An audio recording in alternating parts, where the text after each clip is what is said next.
Kemudian yang terakhir, kaidah yang terakhir, kalau kita sedang membaca tanda-tanda hari kiamat datang dalam hadis-hadis yang sahih, maka kita berusaha memahaminya dengan pemahaman para ulama. Kalau kita tidak ngerti, kita kembalikan kepada para ulama. Jangan sampai kita salah memahami.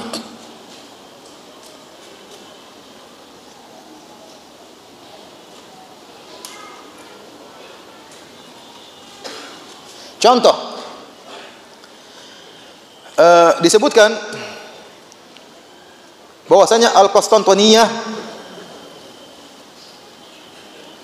atau Konstantinopel ya, akan dikuasai oleh kaum muslimin menjelang munculnya Dajjal,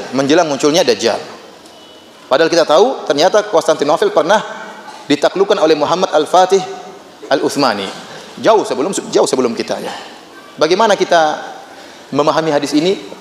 Maka para ulama menjelaskan benar bahwasanya Konstantinia pernah ditaklukkan oleh Muhammad Al-Fatih Al-Utsmani, tetapi nanti akan ada penaklukan kedua menjelang munculnya apa? Dajjal. Jadi hadis ini tidak bertentangan. Jangan sampai orang mengatakan, Ustaz kan sudah dikuasai sejak dulu, kenapa Dajjal belum muncul ya?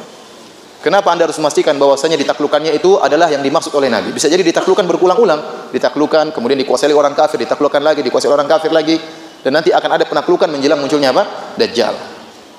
Contoh lagi tentang hadis Buhairah Tabariyah, Danau Tabariyah, yang disebutkan dalam hadis Al-Jassasah, hadis dalam Sahih Muslim tentang pertemuan Tamim Ad-Dari dengan Dajjal.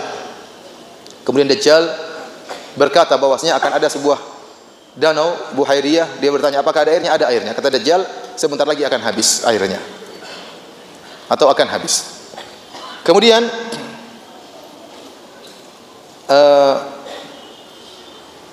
sekarang sebagian orang melihat danau Tabariyah mulai berkurang.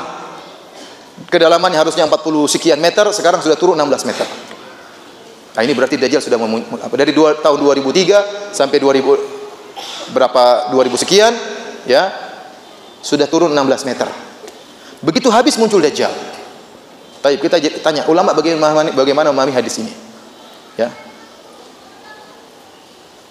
Apalagi sebagian orang kemudian mengatakan Syekh bin Baz waktu diceritakan bahwasanya Danau Tabariyah sudah berkurang airnya, kemudian dia menangis ya. Saya berusaha mencari hal ini di internet tentang tangisan Syekh bin Baz, saya tidak dapati ya tentang kabar seperti ini.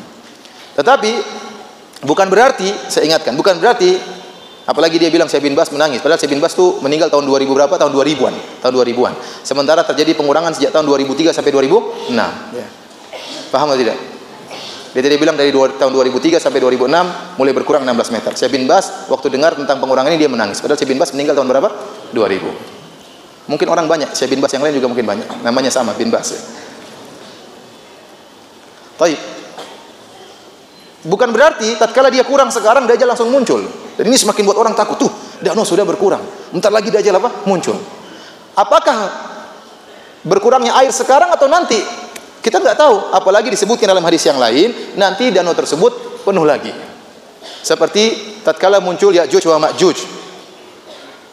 Ya, disebutkan oleh Nabi SAW, yamurru awailuhum ala buhairatan tabariyah, fayashrabuna ma fiha. Ya'juj dan Ma'juj muncul kemudian melewati danau tersebut, lalu mereka minum air danau tersebut. Wa yamurru akhiruhum fayaquluna laqad kana bihadhihi marratan ma. Yang di belakang tidak dapat air. Tadi kayaknya ada air di situ, kok sudah habis, sudah diminum sama orang-orang di bagian depan. Menunjukkan danau Tabariyah ini bisa jadi kering, bisa jadi muncul lagi airnya.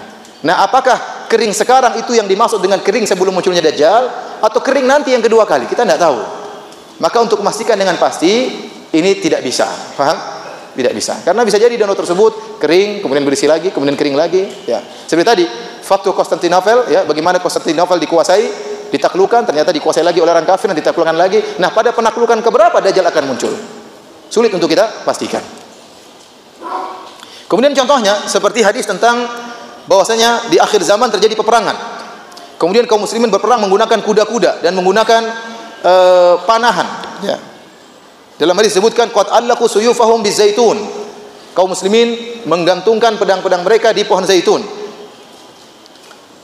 Jadi menunjukkan mereka berperang dengan kuda-kuda dan panah-panah. Maka ada yang menafsirkan, oh berarti ini menunjukkan bahwasanya di akhir zaman segala teknologi yang kita lihat sekarang, bom dan macam-macamnya akan hilang semuanya. Sehingga orang-orang akan kembali kepada seperti masa lampau, berperang dengan kuda, berperang dengan anak panah. Ini tafsiran pertama, ada sisi benarnya, mungkin saja. Namun ada tafsiran kedua. Tafsiran kedua, kata para ulama, maksudnya kuda-kuda dan panah-panah tersebut adalah lambang kekuatan. Tidak harus seperti kuda dan panah-panah tersebut. Karena Nabi SAW sedang berbicara dengan para sahabat yang dulu pemahaman mereka tidak sampai seperti sekarang. Kalau dia bilang, oh nanti akan ada bom atom, akan ada bom ini, para sahabat ini apa itu? Para sahabat bingung mungkin ya. Dalil yang menguatkan hal ini, Rasulullah SAW pernah berkata kepada istri-istri beliau. Pernah berkata kepada istri-istri beliau. Bahwasanya, yang paling pertama menyusulku, asra'ukunna lihaqan bi atwalukunna yadan. Kata Rasulullah SAW, yang paling pertama menyusulku meninggal di antara kalian adalah yang paling panjang tangannya. Waktu Rasulullah SAW meninggal, istri-istri Nabi ngukur-ngukuran tangan. Siapa yang paling panjang? Ternyata yang paling panjang tangannya Saudah. Siapa? Saudah. Kenyataannya yang pertama kali meninggal bukan Saudah, tetapi Zainab. Ternyata maksud Nabi orang yang paling banyak sedekah. Jadi panjang tangan dalam versi Arab artinya apa? Banyak sedekah. Kalau versi Indonesia, tukang nyolong ya. Versi Arab artinya suka sedekah. Jadi Rasulullah SAW terkadang berbicara sesuai dengan pemahaman para sahabat. Bukan berarti dohirnya panjang tangan harus ya seperti itu. Jadi mau saya dalam menghadapi permasalahan-permasalahan tentang tanda-tanda hari kiamat, kita harus kembalikan kepada para ulama. Apa maksudnya? Jangan setelah kita langsung kita terapkan, oh maksudnya begini, sebentar lagi hari kiamat, sebentar lagi muncul Dajjal dan macam-macamnya, sehingga membuat orang-orang ragu atau orang ketakutan, padahal tidak demikian. Tidak demikian. Dan hati-hati, di Indonesia ini banyak sekali hal-hal yang aneh-aneh namun laris. Berulang-ulang di tempat kita ada orang ngaku sebagai nabi.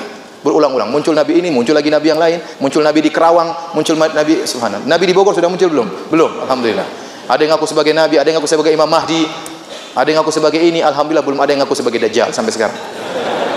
Baik hadirin dan hadirat yang dirahmati Allah Subhanahu wa taala, ini sekedar yang saya sampaikan pada kesempatan kali ini ya, agar kita lebih berhati-hati dalam menerima berita, dalam menerima ceramah, jangan sedikit-sedikit kemudian kita share membuat orang ragu. Ingat, yang ditanya bukan yang menyampaikan saja, bahkan yang menge-share juga akan diminta pertanggungjawaban oleh Allah Subhanahu wa taala. Cek dulu. Jangan sedikit ada kabar kemudian di-share. Tanyakan ke ustaz bagaimana berita ini, benar atau tidak. Jangan langsung main share, jangan langsung main share. Terutama ibu-ibu hati-hati ya, jangan cepat terprovokasi sehingga menge-share apa yang masuk ke dalam HP kita. Wallahu taala alam bisawab.